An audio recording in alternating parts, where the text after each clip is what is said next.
Bonjour et bienvenue dans le troisième épisode de la série Vendre plus en racontant une histoire qui consiste à t'expliquer de façon détaillée une méthode qui est enseignée par Donald Miller aux États-Unis à des milliers d'entrepreneurs chaque année. Si tu veux savoir qui est Donald Miller et que tu souhaites comprendre de quoi je vais te parler aujourd'hui et dans les semaines à venir, je t'invite à écouter les 2 premiers épisodes de la série et ensuite reprendre l'écoute de ce troisième épisode. Dans le premier épisode, je t'ai introduit la série Vendre plus en racontant une histoire et je t'ai expliqué en résumé de quoi il s'agissait. Dans le deuxième épisode, on a commencé à écrire l'histoire de ta marque en définissant le but du personnage de ton histoire.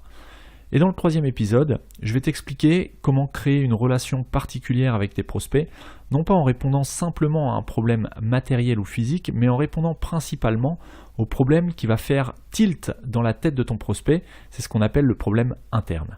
Je suis Johan de Marketing 301. Le but de ce podcast est d'aider les e-commerçants à développer leur activité en ligne en leur dévoilant certaines pratiques mises en place par les professionnels du web, qu'il s'agisse d'agences web, de stratégie digitale ou de référencement. Ce podcast est le fruit de plus de 10 années d'expérience accumulée depuis 2006, date de la création de ma première entreprise web. En 2010, je fonde mon agence digitale qui accompagne de nombreux e-commerçants. En 2013, je m'associe et rachète en parallèle de mes activités une société spécialisée dans la vente de produits alimentaires aux professionnels et aux particuliers via sa boutique en ligne. Sur Marketing 301, je partage avec vous les outils les plus efficaces. J'échange également sans filtre avec d'autres professionnels, je cherche à découvrir leur parcours, les outils qu'ils utilisent au quotidien et je tente de décrypter leur façon de penser et d'organiser leur journée. Marketing 301, c'est le podcast qui me permet de partager mes meilleures compétences avec les personnes qui vivent déjà ou qui souhaitent vivre du e-commerce. Les entreprises ont tendance à vendre des solutions correspondant à des problèmes externes alors que les clients achètent des solutions à leurs problèmes internes. Dans cet épisode, je vais t'expliquer comment parler des difficultés que rencontrent tes clients potentiels. Alors parler de leurs difficultés, ça signifie qu'à la fin de cet épisode, tu sauras comment identifier le problème qui va potentiellement déclencher un achat sur ta boutique en ligne en augmentant l'intérêt de ton visiteur pour ta marque. Dans tous les films et romans, une histoire tourne toujours autour d'un personnage qui tente de résoudre un problème. Le problème, c'est ce qui va empêcher ton personnage d'assouvir sa volonté. Et par volonté, il faut comprendre résoudre un problème vital.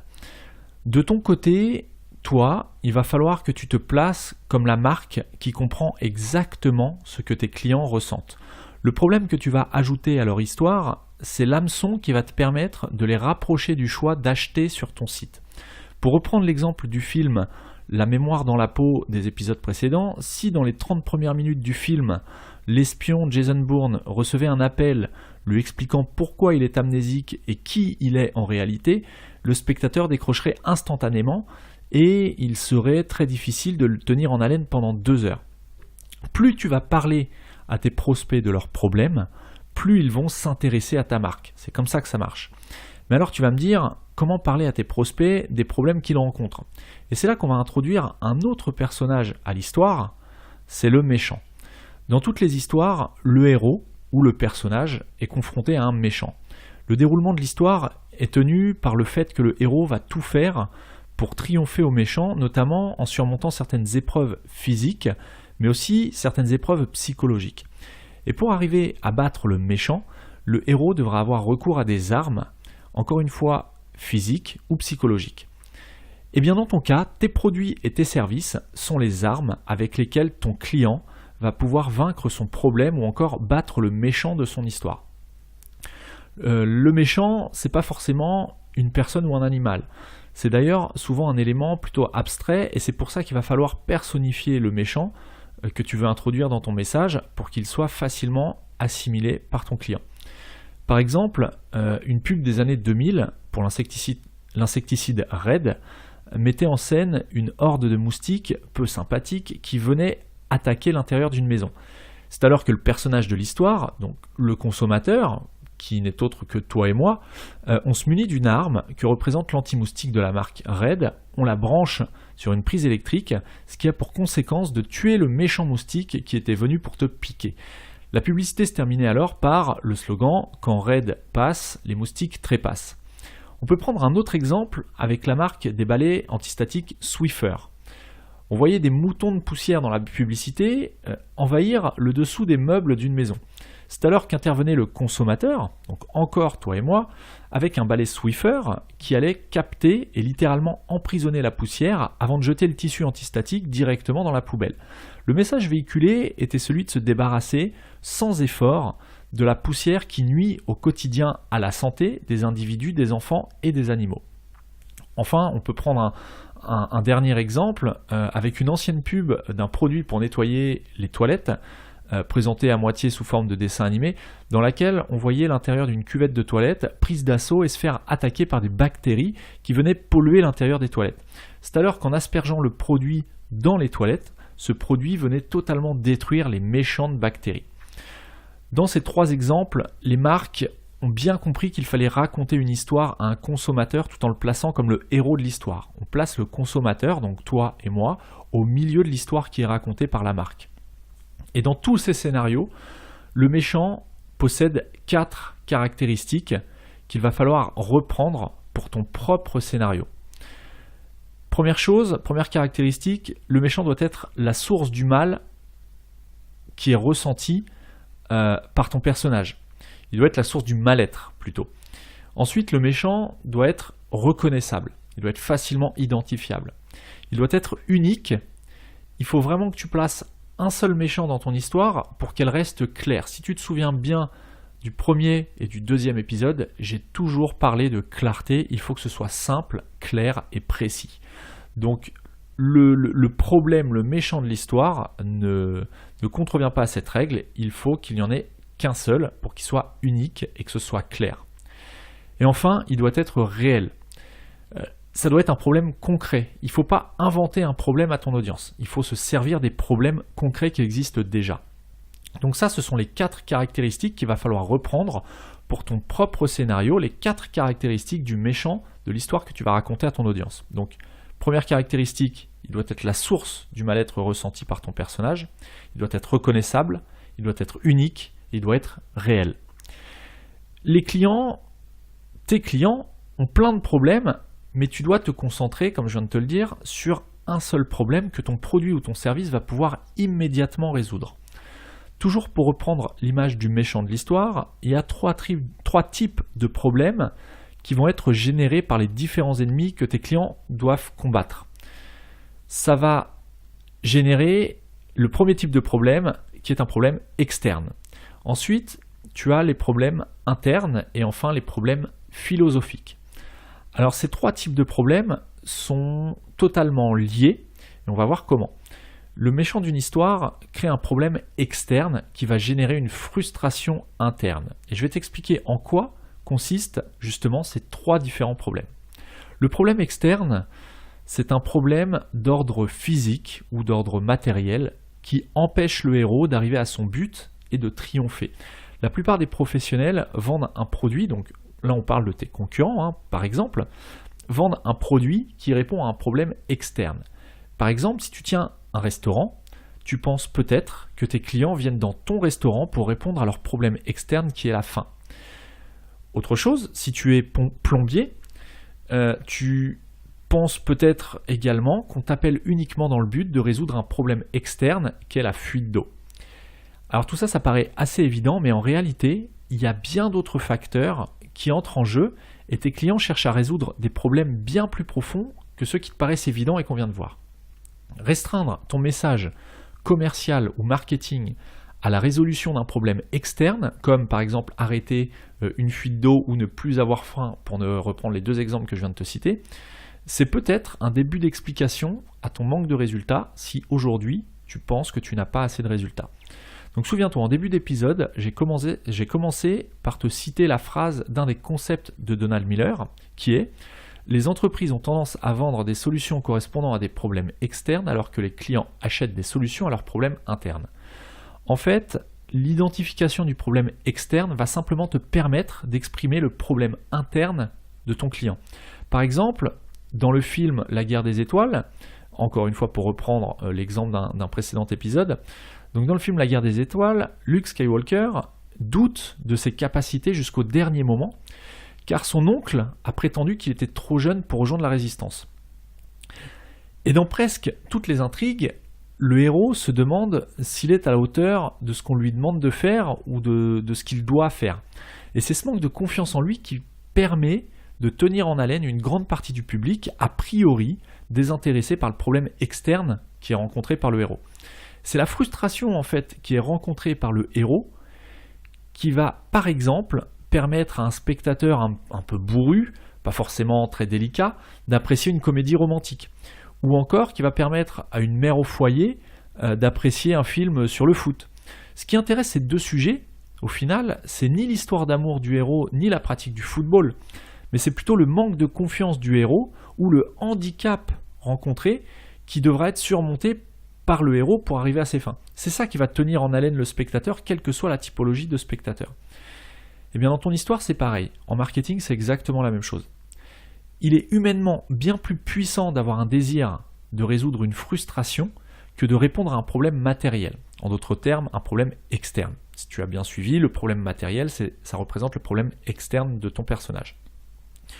Il faut essayer de garder en tête que lorsque ton client achète ton produit, le problème externe que tu résous le frustre plus profondément que ce que tu vas penser.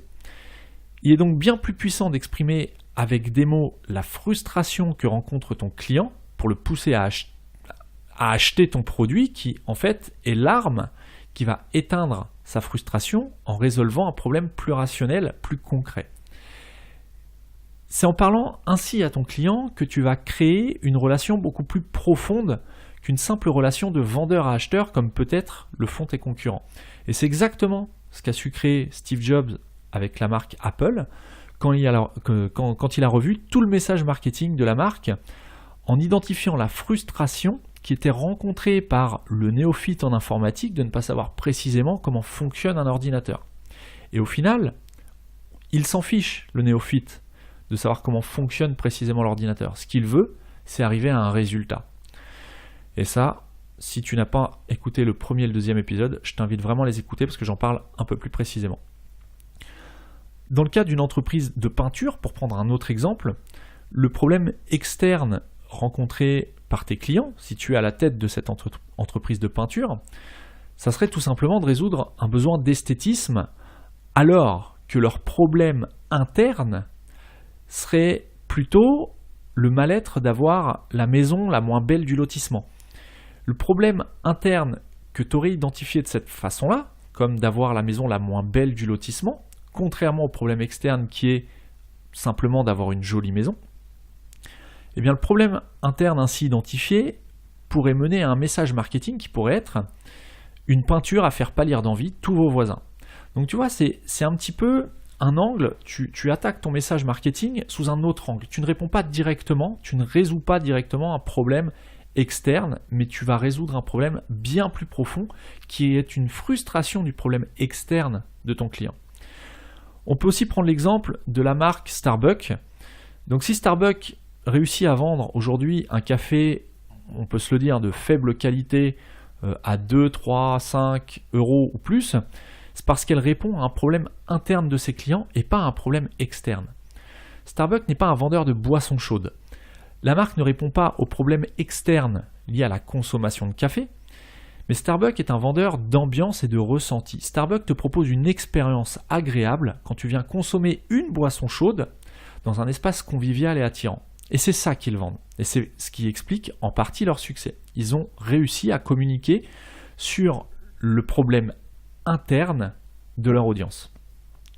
Donc présenter ton produit comme une solution à un problème externe et un problème interne augmente la valeur perçue de ton produit. Donc il ne faut pas simplement te limiter à présenter ton produit comme une solution à un problème externe. Il faut présenter ton produit comme une solution à un problème externe et interne, de façon à augmenter la valeur perçue. On parle de valeur perçue, mais on pourrait parler de valeur réelle, car le problème interne n'est pas moins valable qu'un problème externe finalement.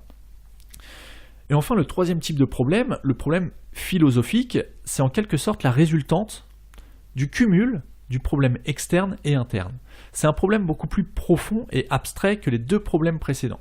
Le problème philosophique peut être décrit à la manière du verbe devoir au conditionnel, donc devrait. Par exemple, le méchant ne devrait jamais gagner. Aucune personne ne devrait avoir à subir la faim. Ce sont des problèmes qui sont, entre guillemets, évidents et qui sont exprimés au conditionnel. Le problème philosophique doit être exprimé à la manière d'une valeur bien plus profonde qu'un simple problème matériel ou qu'une frustration. C'est une croyance, un concept, c'est une philosophie d'aboutissement en fait. Alors tu peux par exemple te poser la question de savoir si ta marque peut donner plus de sens à l'histoire que tu racontes. Ça peut être une manière de trouver le problème philosophique de ton client. Dans ton récit, quand tu vas écrire le récit, l'histoire que tu vas raconter à ton client et que tu vas mettre au centre de ton histoire, pense à ajouter une notion d'enjeu philosophique. La promesse d'une marque idéale, ça serait de répondre à la fois à un problème externe, un problème interne et un problème philosophique. Et en apportant une réponse à ces trois problèmes, ta marque va évoquer un sentiment de soulagement à ton client et le soulagement d'avoir résolu trois problèmes d'une complexité totalement différente, avec des niveaux de profondeur également différents. Donc la méthode que je t'explique dans la série Vendre plus en racontant une histoire fonctionne parce que les êtres humains se heurtent tous les jours à ces trois types de problèmes. Concrètement, ta marque devrait proposer un message à ton audience qui lui suggère de répondre à la fois à son problème externe, à son problème interne et à son problème philosophique. Et finalement, c'est le fait de finaliser un achat sur ton site ou d'appuyer sur le bouton payer ou commander qui doit représenter le moyen pour ton client de tourner la page de son histoire. Ça doit être l'aboutissement et c'est là où tu souhaites l'amener, toi en tant que commerçant. Pour prendre un autre exemple, la marque Nespresso, à travers son message marketing, répond aux trois problèmes qu'on vient de voir. Le méchant, dans son message, dans le message de Nespresso, le méchant est représenté par les cafetières qui font du mauvais café, les mauvaises machines à café. Le problème externe, c'est que toi, en tant que consommateur, tu as envie de boire du bon café. Et ton problème interne, ta frustration, c'est que ta machine à café doit te donner le sentiment d'être raffiné et amateur de bon café. Et enfin, ton problème philosophique, exprimé en tout cas par le marketing de Nespresso, c'est que tu ne devrais pas avoir besoin d'être barista pour servir du bon café chez toi, que ce soit pour toi ou tes invités. Donc maintenant que tu comprends un peu mieux l'importance du problème que représente le méchant dans l'histoire de ton client, tu vas pouvoir brainstormer pour trouver les problèmes de ton client type. Donc comme expliqué dans les épisodes précédents, il faut être précis. Inutile de sélectionner plusieurs problèmes externes, internes et plusieurs problèmes philosophiques. Liste sur une feuille tous les problèmes externes de tes clients, puis liste tous ces problèmes internes et tous ces problèmes philosophiques, et ensuite tu vas en sélectionner un de chaque. Pour t'aider, tu peux te poser la question suivante. Est-ce qu'il y a un méchant contre lequel ta marque se dresse ou contre lequel tu essaies de lutter en véhiculant le message de ta marque ? Ensuite, tu peux te poser la question de savoir quel problème externe est généré par le méchant dont je viens de te parler. Ensuite, tu peux te demander comment tes clients ressentent ce problème externe et quelle frustration ça génère chez eux. Et enfin, tu peux te poser la question de savoir pourquoi il est injuste que les gens souffrent lorsqu'ils sont confrontés à ce méchant. Ensuite, quand tu auras dressé la liste des problèmes que peuvent rencontrer tes clients, moi, je t'invite à ouvrir le guide PDF à compléter que tu as téléchargé lors du premier épisode et inscris en toutes lettres sur ce guide PDF, en toutes lettres, le problème externe, interne et philosophique de ton client type que tu auras sélectionné parmi la liste qui sera issue de ton brainstorming. Si tu n'as pas encore récupéré le guide PDF à compléter pour t'aider à écrire l'histoire de ton client qui te servira dans tous les supports marketing que tu mettras en place à l'avenir, connecte-toi dès maintenant sur marketing301.net/scénario, SCENARIO, comme un scénario, pour recevoir ton guide à compléter gratuitement par email.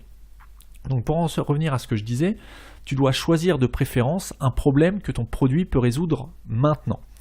Tu peux aussi tenter de trouver un problème externe qui est résolu par la majorité de tes produits. Pour le problème interne, essaie de trouver un problème qui soit commun à la plupart de tes clients. Et pour le problème philosophique, réponds à la question de est-ce que ta marque essaie de répondre à une question plus générale, plus importante, plus profonde, pour trouver le problème philosophique que tu vas mettre en avant. Pour conclure, si cet épisode t'a plu et que tu penses qu'il pourrait aider quelqu'un de ton entourage à mieux véhiculer son message marketing, n'hésite pas à lui partager l'épisode sur Facebook, sur Twitter, par email ou via le moyen de ton choix. Partage-lui la série Vendre plus en racontant une histoire, car ça pourrait l'aider à mieux communiquer et tu pourrais ainsi lui rendre service, surtout que ça ne te coûte absolument rien. En ce qui te concerne, si tu ne veux pas rater le prochain épisode et découvrir dès la semaine prochaine comment introduire ta marque comme le guide qui sera chargé d'amener ton client vers le succès, pense à t'abonner sur la plateforme de ton choix, que ce soit sur Apple Podcast, sur Google Podcast ou n'importe quelle autre plateforme. Sur ce, je te laisse méditer aux 3 problèmes que rencontrent tes clients et je te donne rendez-vous la semaine prochaine pour le prochain épisode de la série Vendre plus en racontant une histoire.